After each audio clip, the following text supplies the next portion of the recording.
Welcome to Basement TV. My name is Albert Chambers. I'm Kayla Winter. And welcome to Couch Sessions. What's Couch Sessions, you say?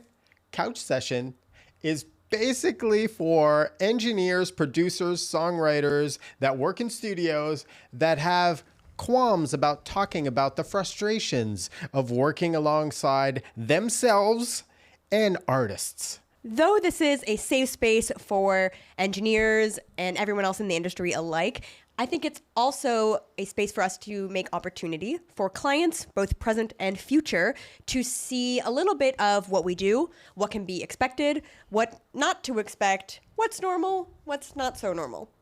And my name's Anthony, and I'm a I'm a songwriter, producer, sound engineer, sound designer. I mean, if all the whatever you want to call me, you can call me whatever you want. Just don't call me late to dinner. Call him daddy. Yeah. Yeah. Only sometimes, and if you pay enough.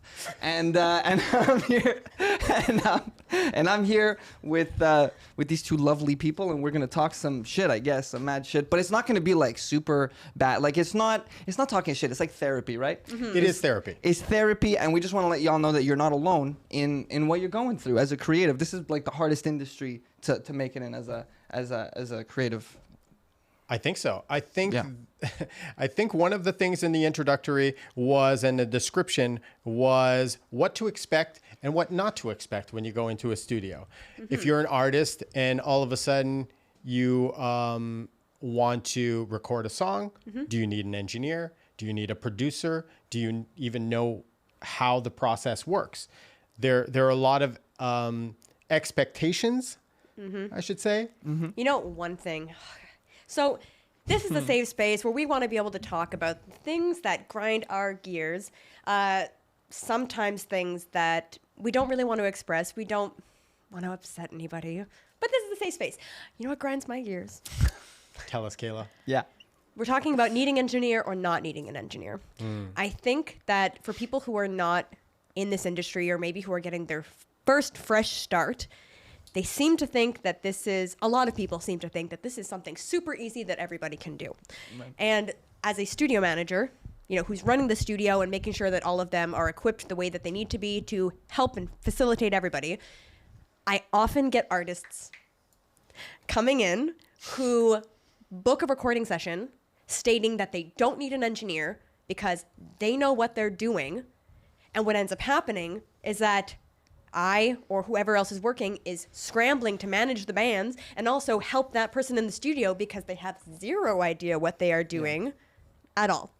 I think it's just ignorance. They think that it's super, super simple. I mean, we talk about this all the time, about people, and they contact you, I know, especially for this, just to make me an easy beat. It only takes a few minutes, right? My favorite word, beat. Right? Make me a beat, like I'm a beat maker, dog. Like I'm in the garden pulling out beats. You know what I'm saying? Like I'm a composer. No, that sounds like an ego thing. But yeah, no, it's just, I think people if you look at all of the media surrounding like any artist, any promo, it's like Drake gets into the studio, spits like the sickest freestyle, and then they walk out. Like they don't know that how much shit went into that before that. They think you come in and it's gold every time, and that's just smooth sailing. And not just that, but how many hours the person behind the desk is crying because the mix is not perfect yet. Exactly. They don't understand that there's mixing engineers. They don't understand that there's rehearsals and there's musical directors for your show. They don't understand that it's a music industry, right? It's not like a little thing. There's a literal apparatus of people that are working from the top to the people that are tearing down huge team shows. You know what I mean? That are all a part of the team. And I think that people don't realize that. And then there's the ego of people who are like, I want to do it myself. Like I don't need a producer. I don't need a songwriter. I don't need a lyricist. That's where the expectations and the limitations collide. Right. Yeah. Right? Because they're literally limiting themselves to not even a handful of people, literally themselves and maybe an engineer. And they expect that engineer to be able to help them with their arrangements, make sure the recording is on point, make sure the mix is on point, wherever they're sending it to mastering, make sure that's on point, make sure the songwriting is on point, make sure the lyrics are on point. They need help with everything. Even beyond that, I've had people ask me about being their distributor. Oh yeah, It's a sure. Then distro it key, it's goes not a fucking all the way into actual distribution. Now the thing is that they don't realize that the people that they're aspiring to be like are surrounded, like you said, with a team. But not only that, hundreds of songs to pick from, and they come in with one song, and I'll scream it till the cows come home. These people believe that that one song is what's going to make it for them. And the first thing that I mentioned to them is, please don't be doing this for any return. Do this because you love it. Do Right. this for the love of the music. Please do not expect anything out of this. And I don't want to make it sound like because I'm going to fail you. I just want you to be realistic of what you're going up Yeah. against. Do you think that you see this across genres, or are there specific Oh, genres that you see all a lot genres. Yeah, I don't. All genres. The thing is that some of them do have an it factor. Do they need polishing? Yeah.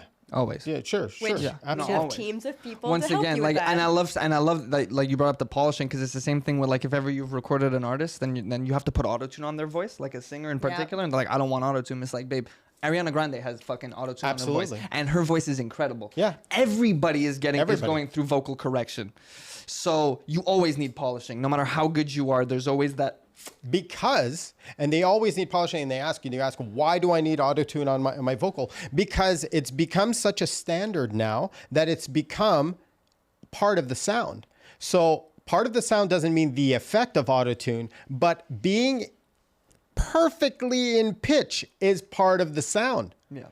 If you would have listened to a record 23 years ago, 25 years ago, and you hear somebody going off a little off, you know, Yeah.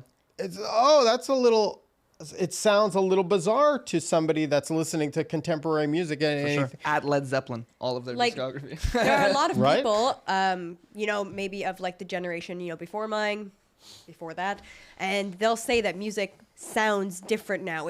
You'll hear like, course. music isn't the way that it used to be. Do you think that that's a contributing factor into it? Of course, it's Yeah. all part of the technology. The technology has changed the way records are made, so everything's changed. But the way you produce music, drums are quantized on the grid. Everything's super tight. Everything's super tuned. There is no fluctuation in time. So of course it's going to have a sound. There's going to be an aesthetic to it that's embedded in that music. So then what happens after that? People want to mimic that. Do you think that this idea of like, this is the song that's going to make me, do you think this is an old idea, or do you think that with the surge of, TikTok, YouTube, Instagram, do you think those are contributing to that idea? I definitely believe that in the past, if you were a creator, you were actually fed by the label, we are going to develop you. Right. So this is not going to happen overnight. The first record, if it does great, awesome. Then that means the next record has to do better. And then we're going to continue that process, and we're going to tour, and we're going to put you on the road, and we're going to grind your teeth. Now, the thing is today, it's instant gratification that they Yeah. need, but it's also a lot quicker to be, basically posting and distributing your content across the world. Right. Right. It's What- like it's a give and take. It's like the curse and the I don't know what the opposite of a curse is, but Blessing? A blessing. and a blessing. There we go. Thank you. Damn. Is your life okay? English is hard. So yeah, it's a curse and a blessing of like you have all of the potential to do all of this stuff Yeah. and to produce, like, because 30 years ago, 40 years ago, I wouldn't be able to afford to make music. Spending Oh, no $10,000 way. to do an album, like No. that was the entry fee.